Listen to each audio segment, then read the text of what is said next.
आता वळूया राज्यातील राजकीय बातम्यांकडे। शिंदे आणि नाईक यांच्यामध्ये जुंपलेली आहे। गणेश नाईकांच्या टीकेवर खासदार श्रीकांत शिंदे यांनी पलटवार केलेला आहे।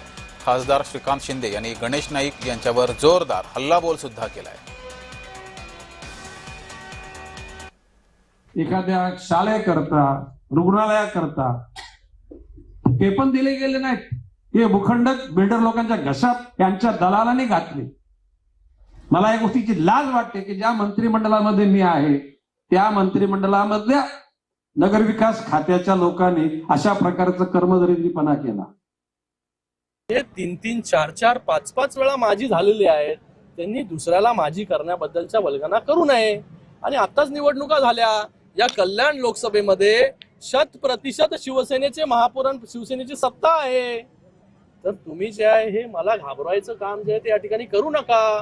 बहुत लोग आए, बहुत लोग चले गए। तुम्हाला जर आजमायचं असेल या कल्याण लोकसभेमध्ये तर 2029 मध्ये जो आहे हा या ठिकाणी या, स्वागत आहे। 2029 मध्ये डॉक्टर श्रीकांत शिंदेच्या समोर आपण उभे राहा, तर तुम्हाला कळून जाईल।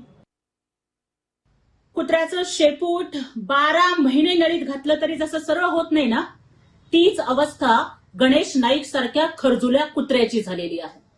वारंवार फक्त एकनाथ शिंदे साहेब, डॉक्टर श्रीकांत शिंदे साहेब यांच्यावरती टीका करायची, याच्याशिवाय गणेश नाईकला दुसरा कुठला उद्योग धंदा राहिला नाही।